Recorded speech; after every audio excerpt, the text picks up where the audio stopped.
तो जैसा कि लास्ट पार्ट के एंड में हम लोगों ने देखा था कि हुआंग इस जगह पर कुछ ज्यादा ही तबाही मचाने लगता है, जिसे देखकर चेंग साओ बोलता है अगर तुम यहाँ पर नहीं रुके तो तुम बेवजह ही मार खाओगे। इस पर हुआंग को थोड़ा सा गुस्सा आ जाता है और वो अपने साथियों को चेंग साओ के ऊपर अटैक करने के लिए भेज देता है, लेकिन चेंग साओ तो बहुत ही आसानी के साथ में इन सभी लोगों को हरा देता है, जिसे देखकर हुआंग को और भी ज्यादा गुस्सा आ जाता है और वो अपने 2 सर्वेंट को चेंग साओ को जान से मारने का आदेश दे देता है। लेकिन तभी ओल्ड मैन डाजी इन दोनों सर्वेंट को यहाँ पर एक अच्छा सबक सिखाता है और साथ ही उसने यहाँ पर हुआंग को अपनी ग्रेविटी प्रेशर में जकड़ कर चेंग साओ के पास फेंक देता है, जिसे देखकर चेंग साओ थोड़ा सा खुश हो जाता है और वो बोलता है इनमें से कोई भी दोबारा झुओ फैमिली की ओर आंख उठाकर नहीं देखना चाहिए। इस पर ओल्ड मैन डाजी इन सभी लोगों को बहुत ही ज्यादा पीट कर मेंशन से बाहर भेज देता है, लेकिन ओल्ड मैन डाजी यहीं पर ही नहीं रुकता है और वो इन सभी लोगों को यहाँ पर बहुत ही ज्यादा डराने लगता है। तभी एल्डर लू अपनी झुओ फैमिली के बारे में यहाँ पर सभी लोगों को बताने लगता है। और अब आगे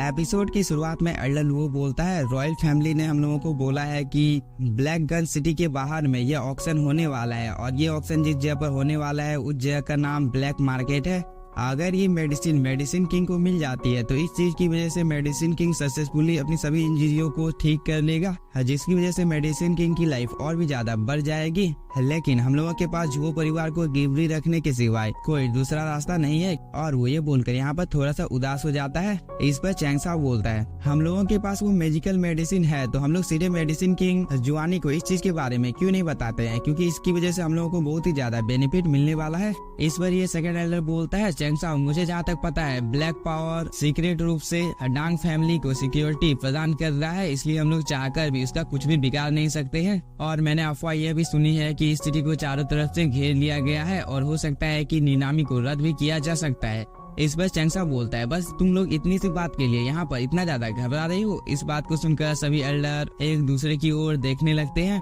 तभी चेंग साओ बोलता है अगर तुम लोगों को मैजिकल मेडिसिन के ऊपर भरोसा है तो शाही परिवार मुझे लगता है इस मेडिसिन को नहीं चाहता है और साथ ही मुझे जहाँ तक लगता है कि एल्डर लोग भी रॉयल फैमिली को सपोर्ट करते हैं। इस पर एल्डर लू यहाँ पर थोड़ा सा उदास हो जाता है और वो चेंग साओ को बताने लगता है कि तुमने यहाँ पर जो कुछ भी बोला है वो सब कुछ सही है, लेकिन हम लोगों के पास एक आखिरी रास्ता बचा हुआ है जो कि है लू सोंगजिंग। हम लोगों को किसी तरह करके भी उसके साथ संपर्क करना ही होगा। इस पर चेंग साओ यहाँ पर सभी लोगों को बताने लगता है कि लू सोंगजिंग को जैसे ही इस चीज के बारे में पता चलेगा वह भी हम लोगों के साथ जाना चाहेगा। इस बात को सुनकर एल्डर लू की आंखें खुल जाती है और वो बोलता है उस समय में बहुत ही बड़ा बेवकूफ था जो कि उसकी बातों में मैं आ गया था। तभी ये सेकंड एल्डर भी चेंग साओ को बताने लगता है कि हम लोगों ने इस चीज के बारे में नहीं सोचा था कि होली टेम्पल में प्रवेश करने वाले लोग ही हम लोगों को धोखा देंगे। इस पर चेंग साओ बोलता है तुम लोगों को यहाँ पर घबराना नहीं चाहिए क्योंकि मैं तुम लोगों के साथ हूँ। तभी हम लोगों को इस मेंशन के बाहर का सीन दिखाया जाता है जहाँ पर एक वॉरियर आ जाता है और वो सभी लोगों को बोल रहा था कि तुम लोग मेरे रास्ते से हट जाओ,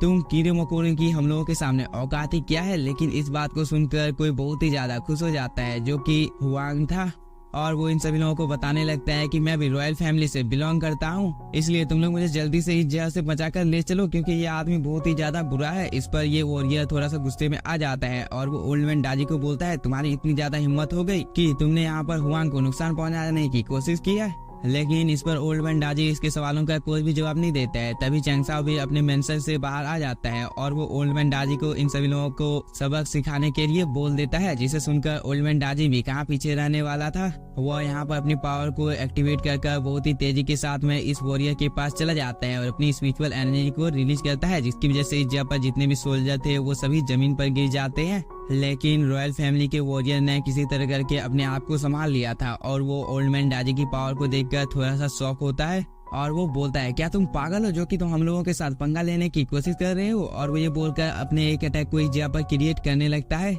जिसकी वजह से आसमान में एक बहुत ही ज्यादा पावरफुल फॉर्मेशन क्रिएट हो जाता है और उसके अंदर से एक बहुत ही ज्यादा powerful gravity pressure old man डाजी के ऊपर गिरने लगता है। लेकिन इस चीज का कोई भी असर ओल्ड मैन डाजी के ऊपर नहीं हो रहा था और तो ओल्ड मैन डाजी यहाँ पर हंस रहा होता है, जिसे देखकर ये वॉरियर बोलता है जो भी यहाँ पर मेरे साथ टकराने की कोशिश करेगा मैं उसे अपने ट्रू असिस्टेंट की पावर से जान से मार डालूंगा। और वो ये बोलकर ओल्ड मैन डाजी की ओर देखता है, लेकिन वो इस चीज को देखकर थोड़ा सा शॉक हो जाता है कि ओल्ड मैन डाजी तो अपनी जगह पर सही सलामत खड़ा है। इसलिए वो ओल्ड मैन डाजी को बोलने लगता है कि तुम अभी तक गिरे क्यों नहीं हो, क्योंकि मेरा ये अटैक तो बहुत ही ज्यादा पावरफुल था। इस पर ओल्ड मैन डाजी इस वॉरियर का मजाक उड़ाते हुए बोलता है, तुम इसे अपना सबसे ज्यादा पावरफुल अटैक करते हो, लेकिन इससे तो मुझे गुदगुदी भी नहीं हुई है, तो फिर तुम्हें ऐसा क्यों लगता है कि ये तुम्हारा सबसे ज्यादा पावरफुल अटैक है? अगर मैंने तुम्हारे ऊपर अपने सबसे ज्यादा पावरफुल अटैक से हमला कर दिया तो तुम्हारी डार्क बीच जय पर नहीं मिलेगी। और वो यह बोलकर इस फॉर्मेशन को डिस्ट्रॉय कर देता है और साथ ही उसने इस वॉरियर के ऊपर हमला भी कर दिया होता है, जिसे देखकर इस वॉरियर की आंखें फटी की फटी रह जाती है,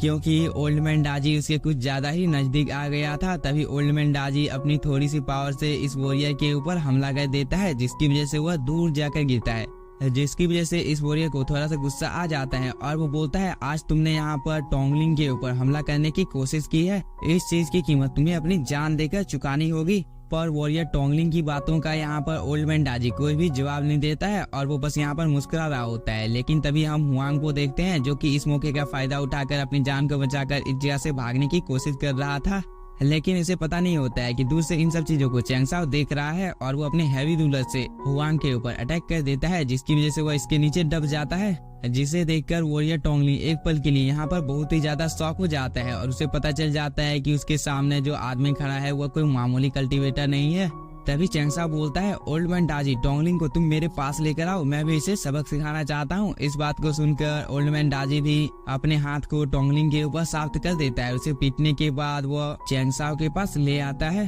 पर इस चीज की वजह से वॉरियर टोंगलिंग बहुत ही ज्यादा डर जाता है और वो चैंगसाओ से पूछने लगता है कि तुमने यहाँ पर आखिरकार मुझे क्यों लाया है? क्या तुम यहाँ पर मुझे जान से मारने वाले हो? अगर तुम यहाँ पर ऐसा करने वाले हो तो मैं तुम्हारी जानकारी के लिए बता देता हूँ कि मैं डैन हूँ, और अगर तुमने यहाँ पर मुझे जिंदा छोड़ दिया तो मैं तुम्हारा नेतृत्व करने के लिए तैयार हूँ। लेकिन अगर फिर भी तुम लोगों ने यहाँ पर मुझे जान से मारने की कोशिश की तो तुम लोगों को इसका अंजाम चुकाना होगा, क्योंकि डैन तेज तुम लोगों को जिंदा नहीं छोड़ेगा। चाहे तुम लोग इस दुनिया के किसी भी कोने में छुप जाओ, लेकिन वह तुम्हें ढूंढकर जरूर से ही जान से मार डालेंगे। इस पर चैंगसाओ कुछ भी नहीं बोलता है और वो अपने मेडिसिन किंग के बैच को इस जगह पर अपेयर कर लेता है और उसे यहाँ पर टोंगलिंग को दिखाने लगता है, जिसे देखकर टोंगलिंग की आंखें फटी की फटी रह जाती है और वो चैंगसाओ को बोलता है, क्या तुम मेडिसिन किंग हो? इस बात को सुनकर यहाँ पर जू फैमिली के जितने भी एल्डर होते हैं वो सभी भी बहुत ही ज्यादा शॉक हो जाते हैं। लेकिन तभी एल्डर जाओ क्वीन फैन भी यहाँ पर अपने बैच को अपेयर कर लेता है और उसे वॉरियर टोंगलिंग के पास फेंक देता है, जिसे देखकर वॉरियर टोंगलिंग बहुत ही ज्यादा डर जाता है और वो बोलता है, क्या आप भी मेडिसिन किंग हो? और वो ये बोलकर इन लोगों के सामने झुक जाता है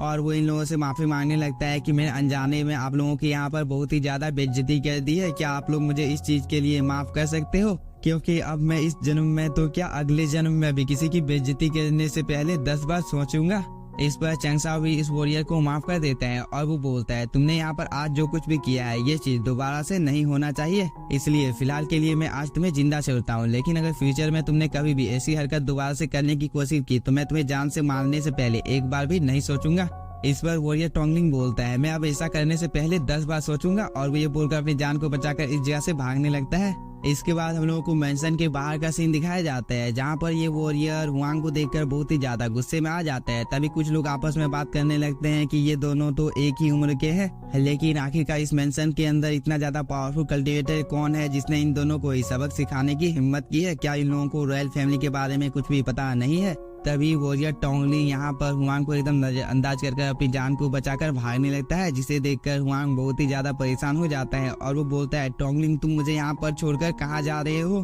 तभी टोंगलिंग के साथी उसको बोलने लगते हैं कि क्या हम लोगों को हुआंग को भी अपने साथ नहीं ले लेना चाहिए? इस पर टोंगलिंग को थोड़ा सा गुस्सा आ जाता है और वो बोलता है, क्या तुमने इस मेंशन के अंदर में जो आदमी है इन लोगों को नहीं देखा है कि वो कितने ज्यादा पावरफुल है? हम लोगों की किस्मत बहुत ही ज्यादा अच्छी है, इसलिए हम लोगों की जान बच गई है। और वो यह बोलकर बहुत ही तेजी के साथ में इस जगह से भागने लगता है। तभी वह एक सुरक्षित स्थान पर रुककर एक चीज को अपेयर कर लेता है और उसमें चैंगसाओ के बारे में वह कुछ पता लगाने लगता है, लेकिन वह इस चीज को देखकर बहुत ही ज्यादा शॉक हो जाता है कि चैंगसाओ ने पहले ही होली सन को चैलेंज कर रखा है, इसलिए यहाँ पर इसका माथा घूमने लगता है और वो बेहोश हो जाता है, जिसे देखकर उसके साथी उसे उठाने की कोशिश करने लगते हैं। लेकिन इसी के साथ हम लोगों का ये एपिसोड हो जाता है खत्म। अगर आप लोगों को वीडियो पसंद आया होगा तो मैं आज आप लोगों को 100 कमेंट का टारगेट देता हूं। अगर आप लोग इस टारगेट को कंप्लीट कर देते हो तो मैं इसके नेक्स्ट पार्ट को भी बहुत ही जल्द अपलोड कर दूंगा, और हो सके तो चैनल को सब्सक्राइब भी कर लीजिएगा। Thank you for watching.